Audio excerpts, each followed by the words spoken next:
Hey, what's up guys, it's DarkArmedDuelist, and today I'm going to be doing a Valkyrie deck profile. So I'm really excited for this one because this deck actually just got its final Valkyrie, which is Valkyrie Sigrun, which is really awesome, but also kind of random that they just threw it inside Toon Chaos as a random import card. But hey, whatever, we finally got the final Valkyrie card, which is really cool because it's probably one of the best ones in the entire archetype. So, without further ado, guys, don't forget to like, comment, subscribe, hit the bell on there so you can become part of the notification squad, and definitely check out the Patreon down in the description below because we have some awesome rewards for you guys, like getting a signed card in the mail, getting your name in the description of every single video, or even getting a requested deck profile just like this one every single month that you are a patron. So, without further ado, let's get straight on into this.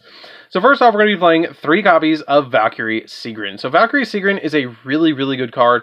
She's a level 9 Valkyrie, and she has the ability that if this card is in your hand, you can target one face-up spell or trap you control and send it to the graveyard, and if you do, special summon this card.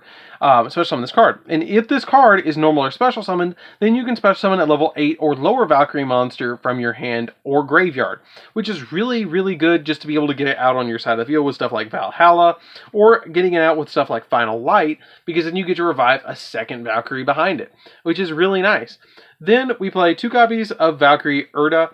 Urda is really good because you can only control one of her, but while you control this face-up card, that was special summoned by the effect of a Valkyrie card, all face-up monster your opponent controls lose 1,000 attack, and any card destroyed by battle by card effect that will be sent to your opponent's graveyard is banished instead. That's pretty good, just to be able to banish anything. We play 2 copies of Valkyrie Brunhild. Brunhild is really good because she's unaffected by the effect of spells, and she gains 500 attack for each monster your opponent controls. And then while your opponent's monster declares an attack, you can have this card lose exactly 1,000 defense, and if you do, your Valkyrie monsters cannot be destroyed by battle this turn, which is pretty good just to be able to protect your Valkyrie monsters, which is really nice. 2 copies of Valkyrie Arts. I think this is the level 6 one. This card is effective if it is normal. If this card is special summoned from your hand by a spell effect, which is usually going to be Ride of the Valkyries, you can target a Mischief of the Time Goddess in your graveyard and add it to your hand. And if you control a Valkyrie monster other than Valkyrie, the level 6 Valkyrie, then you can quick effect banish 1 card from your opponent's graveyard, and then this card's attack becomes equal to the banished monster's original attack. So if your opponent has a monster that's like 3,000, you can boost this card up pretty big. We then play 2 copies of Zwei, which is really cool.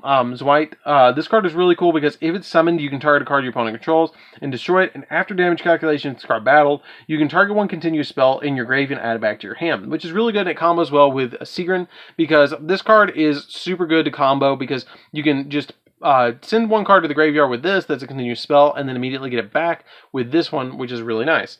3 copies of Drite, which Drite's the best one, to be honest. Drite's effect is that if this card is normal or special summon, you get to add a Valkyrie card from your deck to your hand, except another copy of itself, and then you only use the effect of this card once per turn, and it gains 200 attack for each of your opponent's banished monsters. So you just normal summon Drite and essentially get your copy of Ride of the Valkyries to your hand, which is really nice to be able to just dig through the deck and get a hold of those. 3 copies of Valkyrie Verti. This is really good too because during your main phase you can activate cards off the top of your deck equal to the number of other Valkyrie monsters you control, and if you do, you get to add 1 normal spell from your deck to your hand. Also send the rest of the remaining cards to the graveyard. Otherwise, shuffle all activated cards into the deck, and when this card is destroyed by battle or by card effect, you can special summon a Valkyrie from your deck, so she replaces herself too. So that's why I'm playing the 3 of, is because this deck has some trouble sometimes with keeping monsters on the field because of Ride of the Valkyrie shuffling them back. But with this card, it's really nice to keep them on the field because you can just replace it and normal summon her out if you don't have Ride of the Valkyries right off the bat. 1 copy of Valkyrie Flute. This card is really good too because Valkyrie monsters you control gain 200 attack for each of your opponent's banished monsters, and if you control a Valkyrie monster other than this card, then you can send a spell or trap to the grave from your deck to the graveyard, which is nice sometimes. I like that ability sometimes, but it comes up very few and far between, so that's why I just play her as a 1 of. And then I play 3 copies of the level 1 Valkyrie as well. For the last monster, you play all the Valkyries in this deck. What she does is she special summon, you can special summon another Valkyrie from your deck, except another copy of herself. And then during your main phase, you can send the top 2 cards of your opponent's deck to the graveyard, which is kind of a weird random effect. I don't really understand why, but she does do that. But it works. I mean, being able to special summon her to your side of the field and then summon Broomhild from the deck, or Urda or Sigrun, is really, really, really good to be able to just special summon them to your side of the field. So that's it for the monsters, guys. Let's get into the spells, and I do apologize if I butchered any of those names, because I know I did. So then we're going to be playing a single copy of 1-for-1. 1-for-1 is really good to special summon out your level 1 Valkyrie. She's really good to be able to special summon out, because essentially like special summoning her and then any other Valkyrie that you want directly from your deck. 1 copy of Reasoning. Reasoning's really good. Actually, I will tell you a quick combo before I get into Reasoning. You can actually activate the 1-for-1, ditch a copy of like Urda from your hand or any of your monsters that you want, special summon out this one, the level 1, special summon out Sigrun, and when she's normal or special summoned, you can special summon out another Valkyrie and swarm your opponent with these 3 on your side of the field just off of this 1 special summon. So that's something to keep in mind, that how good of a special summon she actually is for you guys, just as a cool little tip. So then we play the 1-1-for-1. Reasoning, because they're literally all different levels, like every single one is a different level. 2 copies of Mischief of the Time Goddess, because this card literally skips your opponent's entire turn, and then goes to your battle phase again, which is the entire gimmick of the deck, because neither player can activate cards in response to this, and if you control, this card cannot be activated as a chain link 2 or higher, and at the end of your battle phase, if all monsters you control are Valkyrie monsters, minimum 1, you can send this card to your graveyard, and also immediately as this card resolves, skip to the next battle phase of your next turn. And you can only use the effect, and if you do, you cannot activate Mischief of the Time Goddess until the end of that turn as well, which is totally fine, because it's kind of like one of those, I'm probably already going to OTK you.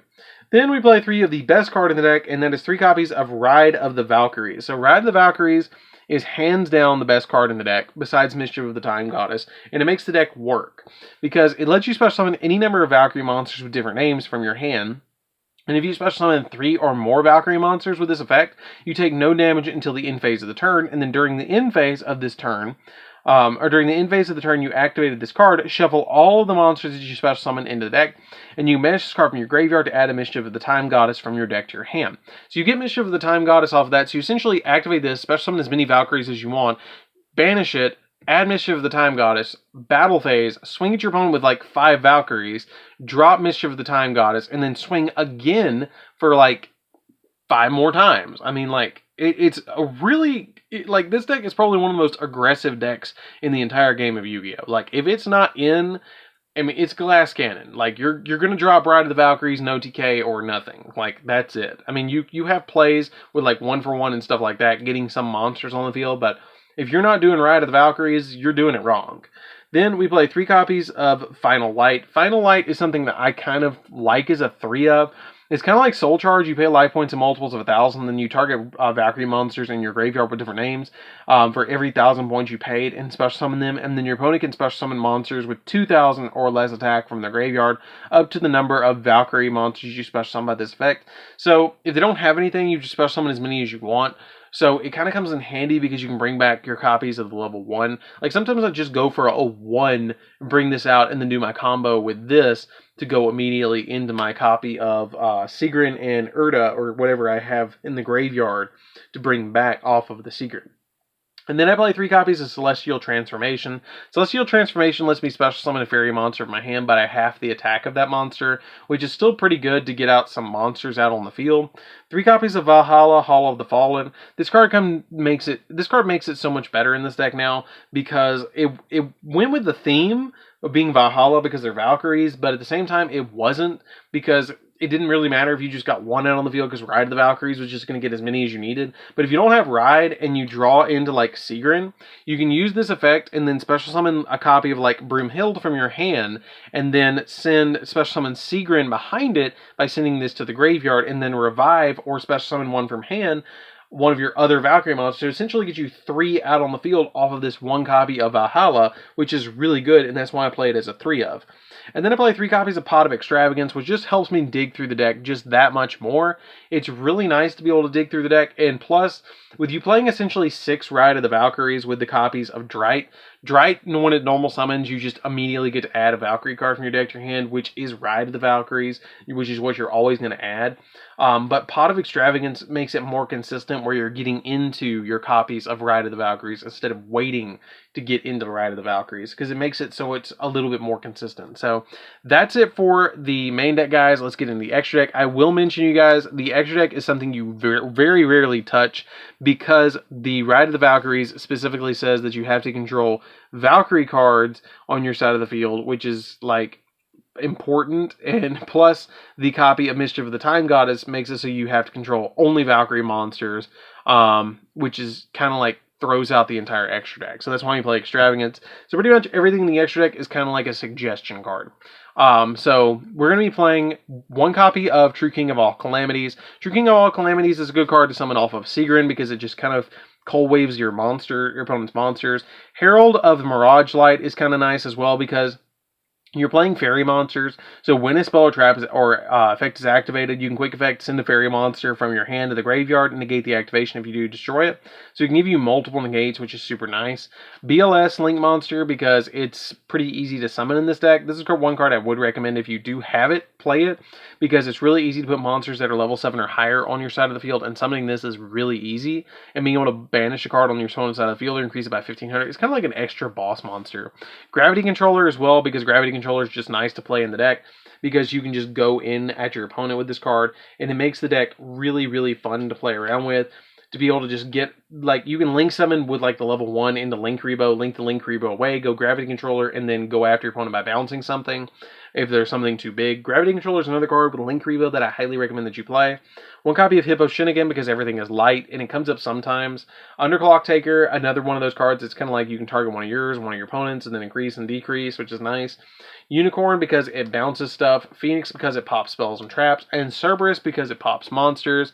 Boroswar, because it can help you OTK, because this deck needs more of that. Appaloosa, because it can negate, and plus it goes kind of with a theme.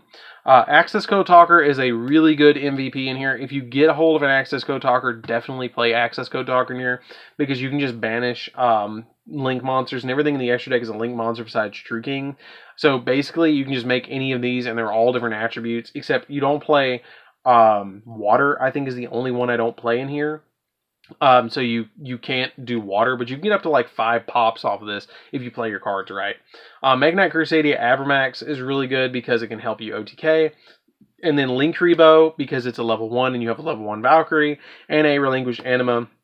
These 2 I recommend, the Nightmare Package I recommend, and BLS I recommend, and True Kings I recommend. If you're going to be playing the deck when you're playing the Extravagance build like me, I just throw it together like this because I rarely touch my extra deck, and it's like, if I banish something, I banish something. I don't really care. It's Rider the Valkyries or nothing. Because they're all going to shuffle back anyways, because I'm going to get Mischief of the Time Goddess and then swing at my opponent anyways, so it's like one of those, I don't need the extra deck for this deck, so that's why I play Extravagance. So that's it for the deck, guys. I hope you did enjoy it. It's a really fun deck to play around with. I highly recommend that you guys give it a shot. I don't think it's that expensive anymore. I remember when I first started building it, Mischief of the Time Goddess was like $15 or something like that. It was kind of expensive, but I picked up Sigrun's for like 50 cents, like something like that, and then everything else is like not super expensive. Like Broomhild might be the most expensive thing, and I think she was like $8 last time I saw. So like nothing in the main deck is over 10 bucks, I don't think. So anyways, guys, this is DarkArmedDuelist. Don't forget to like, comment, subscribe, hit the bell so you can become part of the notification squad, and definitely check out the Patreon down in the description, and I'll see you guys in the next video. See you later, guys.